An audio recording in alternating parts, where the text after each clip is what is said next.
Pour aller un peu plus loin, c'est-à-dire regarder à quel niveau il faut placer les économies d'énergie, il y a maintenant une petite règle de 3 que je vous propose, qui est connue sous le nom d'équation de Kaya. Alors, ce n'est pas un anagramme de Yaka, c'est vraiment un monsieur japonais qui s'appelle Kaya.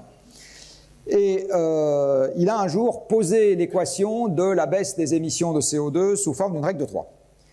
Alors, monsieur Kaya, il dit, on va commencer par dire que les émissions mondiales de CO2 sont égales à elles-mêmes, ce que normalement, même après une soirée bien arrosée, vous devriez accepter sans trop discuter. Et puis, M. Kaya dit, je vais diviser et multiplier à droite par un terme non nul, vous savez qu'on a le droit de faire ça, qui est la quantité d'énergie qu'on utilise dans le monde.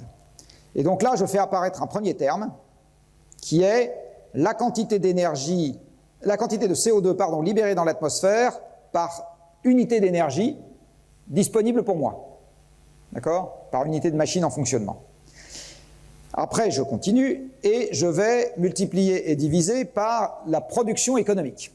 Donc ici, ce que je fais apparaître, c'est combien j'ai eu besoin de transformer l'environnement, parce que je vous rappelle que l'énergie, c'est la transformation de l'environnement, pour disposer d'1 dollar de valeur ajoutée. D'accord? Pour disposer de 1 dollar de quelque chose qui est intéressant pour moi, à quelle hauteur, exprimé en kilowattheure, j'ai eu besoin de transformer l'environnement. Et enfin, je finis ma règle de 3 en multipliant et en divisant par la population mondiale. Et donc là, je fais apparaître la quantité de production économique, de services économiques, dit autrement, par personne, fois le nombre de personnes. Et donc là, ce que vous voyez, c'est qu'on peut dire que les émissions mondiales de CO2 ou de gaz à effet de serre, soit dit en passant, sont le produit de 4 termes, qui sont la population, donc toute chose égale par ailleurs, plus on est nombreux, plus ça émet. La production économique, plus on produit par personne, plus on transforme, plus on émet. La quantité d'énergie utilisée par unité de production économique, plus j'utilise d'énergie par unité de production économique, plus les émissions de CO2 augmentent, toutes choses égales par ailleurs. Et enfin, la quantité de CO2 par unité d'énergie, plus mon unité d'énergie est riche en CO2 et plus, toutes choses égales par ailleurs, j'émets. Et ce que je vous ai montré tout à l'heure dit que le terme de gauche, je le mets sous contrainte, c'est-à-dire que je dis d'ici à ce que vous ayez mon âge, il faut que ça soit divisé par 3. J'ai rajouté en dessous que ça finira de toute façon par arriver un jour, au titre de mon petit théorème de l'autre jour, là, qui est que la quantité de combustible fossile qu'on utilise sur Terre tendant vers 0 à plus l'infini, de toute façon, mes émissions de CO2 tendent vers 0 à plus l'infini aussi. Donc de toute façon, viendra un moment où dans l'histoire des hommes, les émissions de CO2 seront pour toujours inférieures au tiers de la valeur actuelle. Je suis sûr de ça. Je ne sais pas vous dire quand, mais je suis sûr que ça arrivera. Et maintenant, on va essayer de regarder qu'est-ce qu'on peut faire sur les termes de droite. Vous êtes d'accord avec moi que si on divise ça par 3, il faut que je retrouve la division par 3 dans la combinatoire des termes de droite. C'est ça le grand charme d'une égalité, c'est que ça doit rester égal des deux côtés de l'égalité. Alors une première option est de dire je vais diviser la population humaine par 3. Alors en 30 ans, ça porte des noms pas très sympathiques, donc en général il y a peu de candidats. Mais je reviendrai à la fin, enfin je peux déjà vous dire, parce que vous êtes d'accord avec moi que si ça doit arriver de toute façon, tout ce qui n'est pas fait là, là et là sera fait là. On est d'accord, hein? C'est juste de l'arithmétique, hein? Donc tout ce qui n'est pas fait là, là et là sera fait ici. C'est juste arithmétique. Pour le moment, la population, on se dit plutôt, bon allez, ça va encore augmenter et on est parti pour être 9 à 10 milliards sur Terre. Bon, très bien. Alors, 9 à 10 milliards par rapport à la taille actuelle de la population, ça fait en gros une augmentation de 30%. Donc ça, je dois le diviser par 3 et ça, j'ai commencé par le multiplier par 1,3. Du coup, les 3 termes qui restent, je dois les diviser par 4. On est d'accord? Ou il n'y en a qu'un seul qui écoute? Non, on est d'accord. Alors la deuxième option maintenant, c'est de dire, bah, très bien, je vais diviser le PIB par personne par 4. Dans les 30 ans qui viennent. C'est une autre manière de faire. Alors tous les gens qui se préoccupent de l'industrialisation du pays, des caisses de retraite, de je sais pas quoi, ils disent non, vous n'y pensez pas, on ne peut pas faire ça. En fait, il faut que ça monte. Et alors là, les intérêts composés vous disent que si on part sur l'idée que dans le monde, parce qu'aujourd'hui c'est ça que tout le monde a en tête, on fait 2% par an, eh bien Excel vous fait beaucoup mieux que moi 1,02 à la puissance 32, et ça vous donne une petite multiplication par 2 à l'échelle des 32 ans qui viennent. Donc ça, je veux le diviser par 3, et là je commence par multiplier par 1,3 et par 2. Donc en fait, la combinatoire des deux, c'est par 2,5.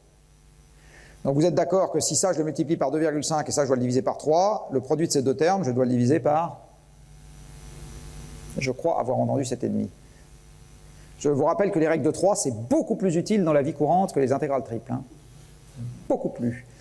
C'est avec ça que vous ne vous ferez pas estamper par votre plombier et par le marchand de voitures, alors que les intégrales triples ne vous serviront à rien dans les deux cas de figure que je viens d'évoquer. Il faut que les deux termes qui restent soient divisés par 7,5. On est d'accord? Et alors, j'ai une bonne nouvelle pour vous, les deux termes qui restent, c'est votre job. Bah ouais, c'est votre job, c'est le boulot des ingénieurs. Faites-moi des machines plus efficaces et faites-moi une énergie plus décarbonée. Allez-y, au boulot, bande de feignants. Parce qu'on ne va quand même pas faire baisser le PIB et s'empêcher d'avoir une population qui croît. Donc faites votre job, allez-y. Voilà, alors c'est un peu plus compliqué que ça.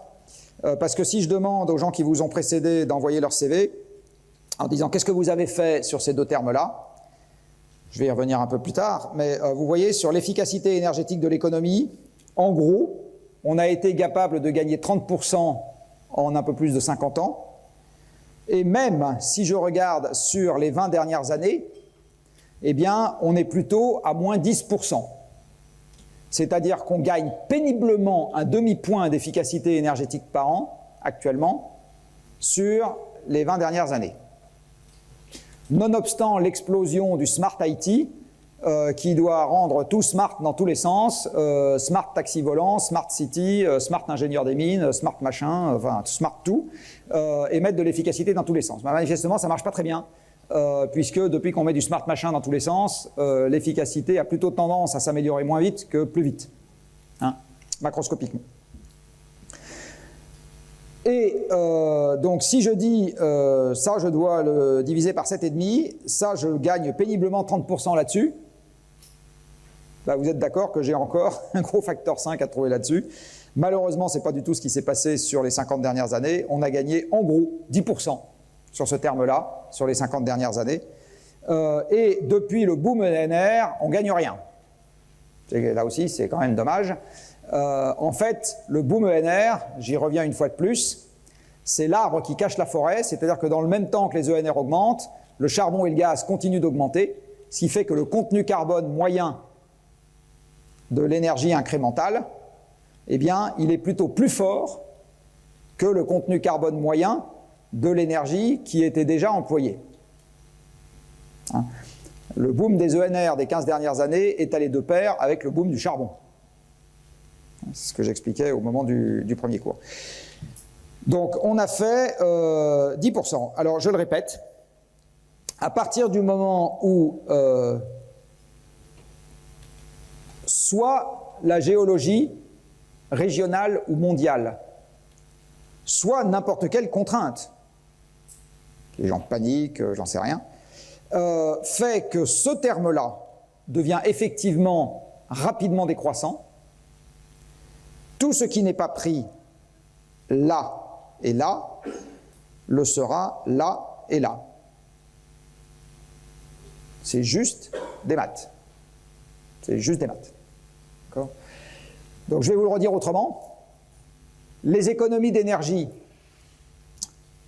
celles-là sont évidemment les meilleures, mais il y en a une partie qu'on va devoir prendre là, c'est-à-dire la sobriété et ou la pauvreté, et idéalement la sobriété, parce que, à tout prendre, c'est peut-être mieux d'avoir un PIB en baisse plutôt que de se faire la guerre, de mourir de maladie ou de mourir de faim. Voilà. Mais cette équation, elle est là pour rappeler que l'arithmétique, malheureusement, nous dit qu'il n'y aura pas de voie avec le problème repoussé éternellement à plus tard. Alors voilà maintenant quelques zooms pour montrer qu'en plus le problème se complique encore. Donc ici vous avez l'efficacité énergétique de l'économie pour le monde dans son ensemble, vous voyez ça baisse. Mais il y a des pays dans lesquels ça se dégrade, pris avec le temps. Ici vous avez la Turquie par exemple. Eh bien vous voyez en ce qui concerne la Turquie, aujourd'hui il faut plus d'énergie pour faire $1 de valeur ajoutée qu'il n'en fallait il y a 50 ans. D'accord? Donc eux ils n'ont pas amélioré leur économie, ils ont dégradé l'efficacité énergétique de leur économie. Ici, vous avez un... Alors, je suis désolé, j'ai pris la courbe inverse, mais ça dit exactement la même chose. En ce qui concerne le Brésil, vous avez combien vous faites de dollars de valeur ajoutée par kilowattheure d'énergie, donc c'est présenté dans l'autre sens. Donc là, pour le coup, quand ça baisse, c'est que l'économie est de moins en moins efficace. Vous faites de moins en moins de dollars de valeur ajoutée avec la même quantité de kilowattheures. Et vous voyez que le Brésil, c'est pareil, est un pays où l'économie est moins efficace aujourd'hui qu'elle ne l'était il y a 50 ans. Là, vous avez un voisin immédiat qui s'appelle l'Espagne. Eh bien, vous voyez, l'Espagne a une économie qui aujourd'hui n'est pas plus efficace qu'elle ne l'était il y a 50 ans. C'est devenu un peu plus efficace, ça s'est dégradé, c'est redevenu un peu plus efficace, ça s'est redégradé, enfin bon, là... voilà, c'est à peu près pareil. Donc, se dire qu'avec le temps, tout devient toujours plus efficace, malheureusement, c'est pas aussi simple que ça. Je vous ai montré que dans le monde, c'était pas vrai, l'efficacité s'était améliorée plus vite jusqu'en 2000 qu'après 2000. Et vous avez des pays dans lesquels, depuis qu'on regarde ce genre de statistiques, eh bien vous pouvez avoir la situation qui va dans le mauvais sens et non pas dans le bon sens. En ce qui concerne l'efficacité carbone de l'énergie, donc je le redis, c'est combien de grammes de CO2 vous devez mettre dans l'atmosphère quand vous utilisez 1 kWh d'énergie primaire, il ne s'agit pas de l'électricité, là il s'agit bien d'énergie primaire. Eh bien ce que vous voyez, c'est que ça s'améliorait lentement jusqu'au début des années 2000, et depuis le début des années 2000, en gros, ça s'est un peu dégradé, un peu amélioré, c'est flat. Hein? Donc ça, c'est très contre-intuitif par rapport au discours qu'on entend partout, qui est, encore une fois, que les énergies renouvelables sont en train de se développer partout, et donc la logique devrait être que l'énergie se décarbone. Hein? Et ce que vous voyez là, c'est que ce n'est pas du tout le cas. Ici, vous avez eu comme facteur de décarbonation de l'énergie qu'on utilise deux choses. Vous avez eu le passage la montée en puissance du gaz, qui est la moins carbonée des énergies fossiles. Donc, si vous avez le gaz qui se développe, du coup, la valeur moyenne du CO2 mis dans l'atmosphère pour 1 kWh d'énergie primaire a tendance à baisser un peu. Et le deuxième facteur explicatif, c'est le développement de l'hydroélectricité, enfin, surtout au début, et du nucléaire. Voilà. Mais il n'y a pas que ça. Il y a aussi le fait que le gaz est augmenté en... Voilà. Là, vous avez le retour du charbon, j'ai envie de dire, et là, effectivement, le développement des ENR. Mais enfin, vous voyez que tout ça, c'est des oscillations autour d'une valeur qui ne bouge pas dans les grands ordres, dans les grandes largeurs. Puis vous avez des pays dans lesquels c'est très stable. Vous voyez, par exemple, l'Inde. C'est très très stable depuis des dizaines d'années. Si on regarde ce paramètre sur une série beaucoup plus longue, là en l'occurrence 1 siècle et demi, c'est un petit calcul que j'ai fait à partir des séries longues d'énergie que je vous ai montré au premier cours. J'ai regardé comment avait évolué le contenu carbone de l'énergie utilisée par les hommes depuis 1 siècle et demi. Alors là en l'occurrence j'ai compté la biomasse pour zéro, ce qui est un peu discutable parce qu'une partie de la biomasse qu'on a utilisée était de la déforestation. Mais bon, ceci mis à part. Ce que vous voyez, c'est que la révolution industrielle a précisément consisté à carboner l'énergie. C'est ça que ça a consisté à faire, donc c'est à mettre plus de combustibles fossiles dans ce qu'on utilisait. Je rappelle encore une fois qu'il y a 2 ou 3 siècles, on était 100% ENR. Et depuis les chocs pétroliers, depuis le début du XXe siècle, ce que vous voyez, c'est que en gros, avec des oscillations, cette valeur est restée à peu près constante. Donc, il y a une forme de grande difficulté à sortir de l'énergie fossile dans la civilisation industrielle dans laquelle nous sommes. Hein? Très très difficile d'en sortir. C'est ce que vous montre cette série longue. Alors ça n'empêche pas les discours sur la décarbonation de l'économie de prendre place. conjugué à un discours sur la croissance du PIB, ce qui veut dire, comme le PIB c'est une transformation, on a besoin de plus d'énergie, donc on a besoin de beaucoup plus d'énergie avec beaucoup moins d'énergie fossile.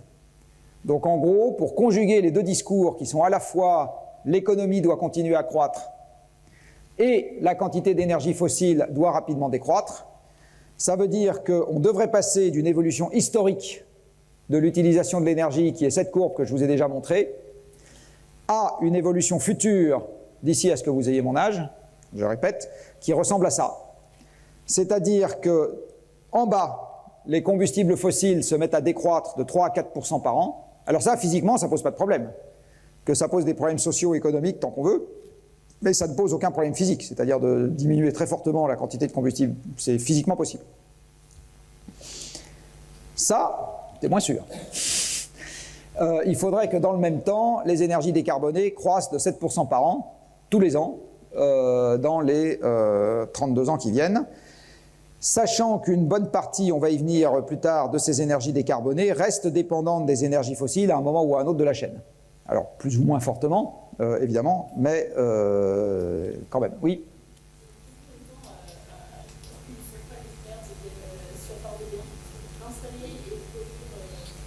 On verra ça pendant le cours sur le nucléaire.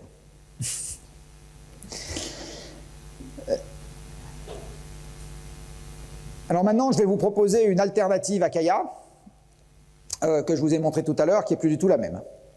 Alors, je ne tue personne.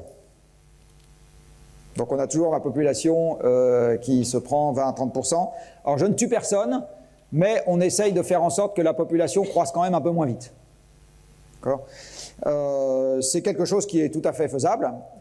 Pour ça, il faut que l'aide au développement des pays riches soit vraiment de l'aide au développement et pas de l'aide en général au chiffre d'affaires des entreprises des pays occidentaux, et donc pour faire des routes et des ponts. L'un des trucs que les pays occidentaux peuvent faire d'utile à ce moment, c'est ce qui est l'éducation des femmes, le planning familial et les systèmes de retraite, qui sont 3 mesures dont on sait que ça a un impact à la baisse sur la natalité. Donc au lieu de faire plus 30, je fais plus 20. Là je dis, allez hop, on est content comme on est avec le PIB mondial tel qu'il est, donc je l'arrête là. Mais comme je suis un peu communiste et que je considère que l'Indien il a le même droit au PIB annuel que le Français, évidemment le PIB par personne en France, je le divise par 3. Puis mon régime communiste. Je mets le paquet sur les économies d'énergie au sens efficacité, parce que la sobriété, j'ai déjà pris ma part ici. Hein. Et je mets le paquet sur la décarbonation de l'énergie. Donc effectivement, je construis à tire-larigot des barrages, des centrales nucléaires, des éoliennes, des panneaux solaires, tout ce qui me tombe sous la main, et de la capture et séquestration du CO2. Et à ce moment, j'arrive à peu près à tenir la division par 3 sur le terme de gauche. Hein. Voilà, donc vous avez une petite idée de ce que signifient les objectifs du développement durable vus avec cette règle de 3. Je vous rappelle, soit dit en passant, que la pauvreté est un indicateur relatif. La pauvreté, c'est moins que X% du revenu médian. Donc la pauvreté, c'est la part d'une distribution qui se trouve à gauche, en dessous d'une fraction du revenu médian. J'ai 2 ou 3 manières différentes de supprimer la pauvreté. La première manière que j'ai, c'est de concentrer la totalité, c'est de faire un Dirac. Tout le monde gagne la même chose. À ce moment, je suis sûr que je n'ai pas de pauvreté puisque j'ai personne à moins de, allez, on va dire 50% du revenu médian. D'accord ? Ils gagnent en valeur absolue toujours la même chose, mais tous les autres, je baisse leur revenu. Vous êtes d'accord avec moi que ça baisse la pauvreté? On est d'accord? Mathématiquement. Hein? Donc une deuxième manière, donc là, ce que je vous présente là, c'est la seule manière que je connaisse, arithmétique, qui résolve à la fois le problème du climat et le problème de la pauvreté. C'est j'appauvris les riches. C'est la seule manière qui fonctionne. Si j'enrichis les pauvres, ça ne marche pas. Parce qu'à ce moment, j'augmente la production et donc j'augmente les émissions de CO2. Donc j'insiste sur le fait que la seule manière de cocher toutes les cases des objectifs du développement durable, c'est arithmétiquement, je ne suis pas en train de vous dire que c'est ça qu'il faut faire, je suis juste en train de vous dire, arithmétiquement, le seul truc qui marche, si vous prenez ça en résolution de problème, c'est d'appauvrir les riches.